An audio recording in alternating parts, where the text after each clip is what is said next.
ไทยปะราเจยกายระนอบไทยมันอาจโจขนงดาราวิทยบานลอยบูสตรองย้ำบูสตรองนั่นจึงเกตีบเนี่ยงีอาวการระบอบไทยประกาศหากรมร้องบังฮอบกายระนอบระบบล้วนบานร้องปาราเจยกรมสนาได้ในเกษกาจีมวยมหาเยอันเดียได้เมียนดำไหลวินิโยกจิตตกประสมาร์ดังจัดปรำใบปอนเลียนบัตไอดอตีบเนี่ยงีอภิวัตปัจจัยกวิชีอาวการหนึ่งปรเมียนภูมิศาสตร์หากาถาจิสดาประจำประเทศไทยบานประกาศหาการบังฮอบกายระนอบทีโอสจำนวนตีปีกรมเกษการระเวียงไทยนังอันเดียบานตัวตูดปาราเจยได้เจริญพรกายระนอบนี้มันอาจฮอโจเตกันดาราวิทยบานโดยจุกใจตามการโครงตุกนุเลยกลายปีจุบปัญหาปัจจัยกเตมันปรอกระไดในดำนักกาติบุญได้บังกอรำคาญดอกกามุงเวอร์บอรกายได้บรรดาเอาขึ้นล้องห่อหาเงียเจงปีแผ่นกาได้บ้านกำหนดส้มจำเรียบถากาปีวิลิมองดับมวยหนังสายสปรัมใบในตีปรักไงจันตีดับปีไข่แมกระชนำปีป้อมาเพย์ประมวยตีพนักเงี้ยจิสดาระบอบไทยบานรีกาปีกาบังฮอบกายระนอบสังเกตกาแผ่นใดทีโอจำนวนตีปีตามระยะรกาย PSLV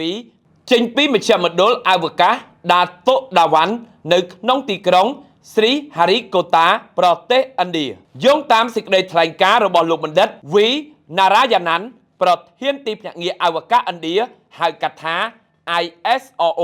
บานเอาดังถารกาย PSLV ได้ดึกน้อมเปสกะกัม PSLV 460ปี EOS อันวันนี้ตรึกบ้านราชนาล้างมีนบุญดำหนักการย่างหน้าดำหนักการบังฮอบานประพฤติอย่างระลุนรอโฮดดอกบรรจบดำหนักการตีใบปั้นแต่สลับแต่มีนพ่อรำคาญมวยตรึกบ้านเกิดล้างได้บ้านធ្វើឲ្យលបឿនបង្វិលរបស់រកែតប្រែប្រួលបន្តិចបន្ទាប់មកគេសង្កេតឃើញថាកន្លងហោហើបានងាកចេញពីខ្សែបន្ទាត់ដែលបានគ្រងទុកបច្ចុប្បន្នទីភ្នាក់ងារអវកាសឥណ្ឌាកំពុងបន្តវិភាគទិន្នន័យនិងរាយការណ៍ពីវឌ្ឍនភាពឲ្យបានឆាប់តាមដែលអាចធ្វើទៅបានទោះជាបរាជ័យក៏ដោយទីភ្នាក់ងារអភិវឌ្ឍបច្ចេកវិទ្យាអវកាសនិងព័ត៌មានភូមិសាស្ត្រហៅកាត់ថាជីស្ដាប្រចាំប្រទេសថៃបានបញ្ជាក់យ៉ាងដូចនេះថាផលរំខានដល់ការបង្ហោះរ៉ុកែតគឺជាព្រឹត្តិការណ៍ដែលមិនអាចទាយទុកមុនបានទេហើយដែលវាតែងតែកើតមានឡើងក្នុងបេសកកម្មអវកាសទីភ្នាក់ងារជីស្ដារបស់ថៃបានបញ្ជាក់ទៀតថាបច្ចុប្បន្នក្រុមវិស្វករថៃកំពុងធ្វើការយ៉ាងជិតស្និទ្ធជាមួយវិស្វករឥណ្ឌាដើម្បីវិភាគទិន្នន័យឲ្យបានល្អិតល្អន់ថាតើបញ្ហានេះបណ្ដាលមកពីប្រព័ន្ធរ៉ុកែតឬមានកត្តាខាងក្រៅអ្វីផ្សេងទៀតទោះបីជាផ្កាយរណប TOS ចំនួនទី2មិនអាចបំពេញបេសកកម្មបានប៉ុន្តែវិស្វករថៃក៏ទទួលបានបទពិសោធន៍ដ៏មានតម្លៃដើម្បីជាការត្រៀមខ្លួនសម្រាប់បេសកកម្មបន្តនាពេលអនាគតដោយមានការជួយជ្រោមជ្រែងពីមហាយៈឥណ្ឌាគូក៏សម្គាល់ថាផ្កាយរណប TOS ចំនួនទី2គឺជាផ្នែកមួយនៃគម្រោងដ៏ធំរបស់ថៃដែលមានតម្លៃវិនិយោគសរុបប្រហែល 7,800 លានបាតឬស្មើនឹងប្រហែល 225 លានដុល្លារអាមេរិកវាត្រូវបានគេរំពឹងថានឹងក្លាយជាផ្នែកទឹកថ្មីរបស់ថៃក្នុងការតាមដានគ្រោះមហន្តរាយទឹកជំនន់និងការអភិវឌ្ឍវិស័យកសិកម្ម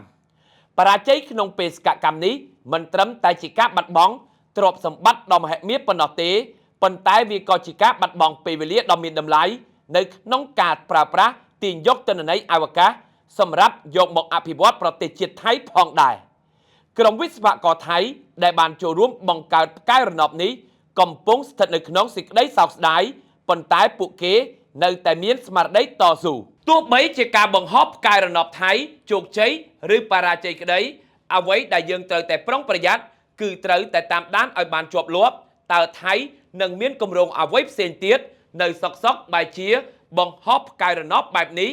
តើមានជាប់ពាក់ព័ន្ធទៅនឹងការឈ្លានពានមកលើប្រទេសកម្ពុជាយើងដែរឬអត់ខ្ញុំបាទតារាពីកម្មវិធី60